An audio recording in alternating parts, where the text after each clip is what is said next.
Welcome back, my beautiful friends. You're listening to A Moment of Zen right here on 710 WOR, the voice of New York, iHeartRadio. I'm your host, Zen Sams. Up next in our influencer segment brought to you by OGPay.com, we're featuring the beautiful Hana Giraldo. I promise you've heard of her. Hana is a multi talented singer, actress, designer, and influencer. She is the founder of her vintage fashion business line called Ripped LA. She's also well known for being the daughter of Pat Benatar and Neil Giraldo, Rock and Roll Hall of Famers. Pat Benatar was inducted into the Rock and Roll Hall of Fame just last month in November. She turned back the clock a few decades with an incredible performance on stage alongside her guitarist and husband, Neil Giraldo. Pat sang some of her most popular hit songs like Love is a Battlefield and Heartbreaker to celebrate her illustrious career. Hana Giraldo, her daughter, is quite famous herself, appearing on Relatively Famous last year, a reality TV show about people who grew up with famous parents who basically get placed together in humble surroundings. The children of actor Billy Bob Thornton, NBA legend Shaquille O'Neal, actor Martin Lawrence, and Wrestling Hall of Famer Billy Gunn all appeared in the first season with Hana. Since then, she has turned it up and amassed millions of followers. Here to chat life, family, and career is the stunning Hana Giraldo. Welcome to the show, beautiful girl. Hi, how are you? Thanks for having me. Thank you for coming on again. So, what is it like to be the daughter of not only one but two rock star legends? I always get asked that question, and I wish I had like a crazier answer for you. All I can say is that I am so blessed and honored to be, family with the most iconic people in the world. But, as a kid growing up, you don't really know your family's necessarily famous. So, in a way, my parents are very humble. So I'm very blessed by that. And growing up with famous parents really isn't that different for me just because of the way I was brought up. But then again, I can't say that because, of all the luxury and stuff, but that I'm blessed for. But when it comes to like work and stuff like that, I do everything on my own. Yeah, I know you do. You're a very hard worker, and your parents are still going strong. Pink's summer carnival tour is going to kick off next July in Toronto, and your parents are going to join the tour and perform at Boston Fenway's Park, and then they're going to appear five more times on tour dates between Washington D.C., Minneapolis, Chicago, Milwaukee, and L.A. How do you feel about your parents still being so active, so on the road, and does this set up the highest standards for you to follow? I mean, absolutely. I think that they are a powerhouse. They're not going to stop because they're musicians. When you're a musician and you're an artist, like someone like me, it's just in your blood and you just got to keep going. Eventually, I'm going to take over and hopefully they'll pass the torch. You know what I mean? I say that not in a way that I'm conceited, but in a way that I'm trying to manifest. So I think it's just a big inspiration. It shows me truly how, cool and awesome my parents are, which is amazing to say because most people don't really have that to say about their parents. So it's pretty cool. And I don't think it sounds conceited at all. I think it's in fact beautiful that you look up to your mom. You look exactly like her. You sound very similar to her. You've clearly grown up around this environment where you've picked up some of the most incredible trades of growing up alongside musicians and I mean, singers and songwriters. absolutely. I mean, my mother has taught me so much about being, a woman in this industry, about, the struggles and like things that she had to go through. Especially being one of the first female rock stars out there. She was the first woman on MTV and all that stuff. So I definitely have the little to me. Do you know what I'm saying? So Oh, I you appreciate we know what you're saying. We know it. the her in you. Now, what are some of your fondest memories growing up? Well, as a kid, I would love to go on tour. It was like a lot of fun, but what's funny is I'd have babysitters a lot, and every time when the show was about to start, my dad would have bubble gum right next to his, stool where he would play the guitar, and he'd be like, "Hey, buddy, come on stage whenever you want. Just grab a piece of bubble gum." So I'd be like 3 years old, and I would run onto the stage no matter what. If it was a stable set or if it was anything, I would be like, "Hey guys, you want to play hide and seek?" They'd be like, "Yeah, Hannah, but don't go on the stage this time." I was like, "Okay." And I would just run on the stage. All I really wanted to do was to sit on the stage. Like I asked my mother and father, like, "Can I sit on the stage and just watch the audience?" And they were like, "Okay, sure." So I would just be like, Well, it shows that you definitely craved the spotlight because you saw that the spotlight was not what the stigma of being famous really is. Most American households will look at Hollywood families, and there's a stigma that goes with that. It's sex, drugs, rock and roll, parents not being there, moms and dads that are not engaged and involved. And for you, it's quite the opposite. Your parents are very much still together after all these years. Your family is extremely, at the root of everything you do. You do it all together. You yourself, have a sister that you are best friends with. You have, I know that you have recently a nephew you've welcomed into the family. So congratulations. Tell Yes. me, are you focusing on, what are you focusing on in your personal life? And just as importantly, what are you currently focusing on career wise? So right now I have shifted all gears to music. I've been doing music for about a year now, and I've come out with some.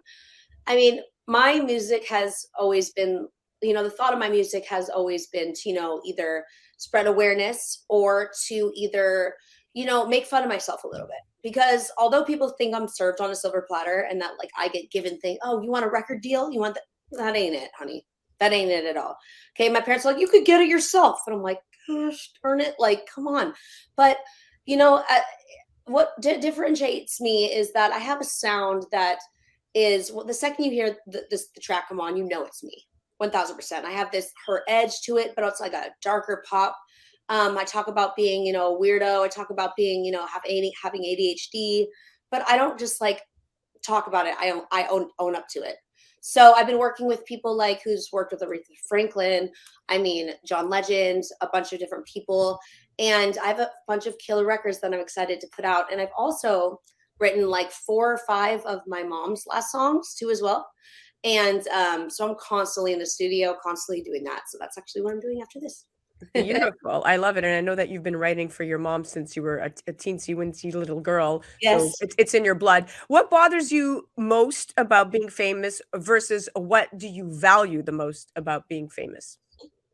Um, what I don't like about being famous is just, when you have to go through crisis or anything like that, it is public, which makes it a little harder, and just not being able to do the things that regular people can do. But then again, I love it. It's not, I don't like the word famous.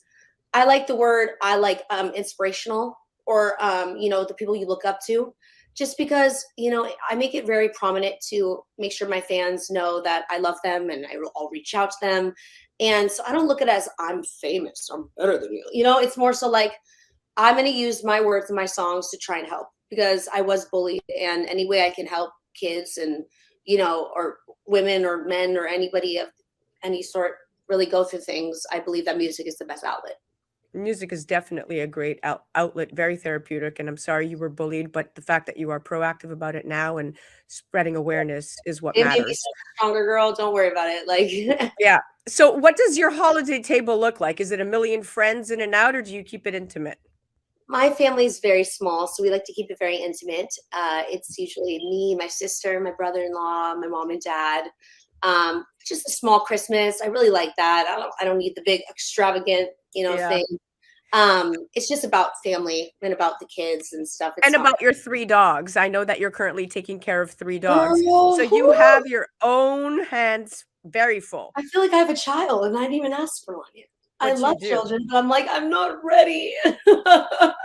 You have 2 nieces and 1 sweet nephew. For now, your hands are pretty full doing that. All right, let's play Feed Me the Next Line. We have about 3 minutes left in this interview. I'm not gonna tell you the song, but I promise you, you probably will know it. So do So I say the line or do I say the name of the song? no, you don't. No, no, you'll know the song hopefully, but you got to get to the next line when I stop singing or when I stop feeding you the words. Are Okay. you gonna sing it to All right. me?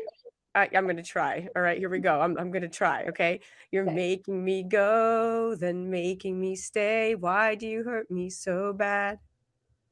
Would it help me to know? Would it stand in your way? Cause you're the best thing I've ever had. Believe me, you can't tell me why. But I'm trapped by your love, and I'm chained to your side. Love is a battlefield by my mother and father. We are young, heartache to heartache we Heartache, we stand. stand. No promises, no demands. Love is a battlefield. Yep. When I'm losing control, will you turn me away or touch me deep inside? There you go. Do you want me to keep going? No, you got it right. All right, rapid Q&A. Here we go. What's the biggest issue with our country? What is it? Who are you currently listening to? I listen to everything. Like, people don't want me to be the DJ because I go from Led Zeppelin to Nirvana to, Dua Lipa to Olivia. Like, I mean, I'm all over the place. You're all over the So place. Good answer. my favorite song right now is it's not really new.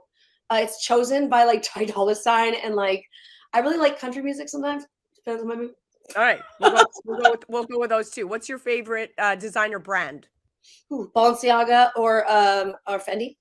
Who's the sexiest actress? Man or female? Male or female? Female. Oof. The girl from Wolf of Wall Street. What's her name? Margot Robbie? Yes, Margot Robbie. Stilettos or boots? Boots. Okay, for or against facial fillers? It's a hit or miss. I believe in like a little Botox. That's okay. But don't change your face. Your face is beautiful the way it is. Plus, we don't even know what's in that. True. Do you believe in angels or bogus? Angels, for sure. Afterlife or afterthought? Afterlife. Metaverse or reality? Reality. I don't even know. Wine or scotch? Wine. Wiener magic. Actually, 3-quart bourbon. 3-quart bourbon. My bad. Change my answer. 3-quart bourbon. Wiener magic mushrooms. I don't smoke weed and I don't do that either. Both. All right. Web 2 or Web 3? Sorry? Web 2 or Web 3?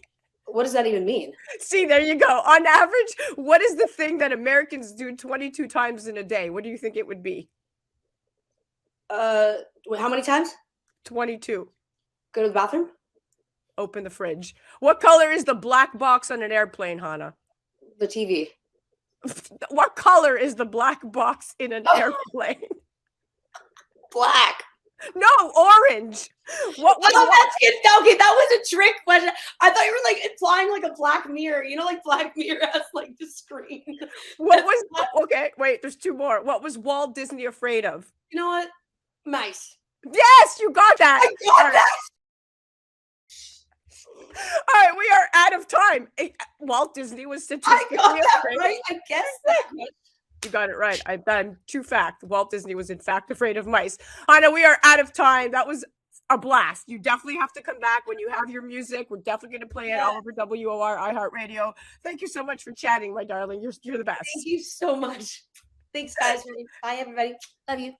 That was our influencer segment brought to you by ogpay.com. Definitely check out the amazing Hana Giraldo. She's all over the gram at Hana Giraldo. You're listening to A Moment of Zen right here on 710 WOR, the voice of New York, iHeartRadio. We'll be right back after this.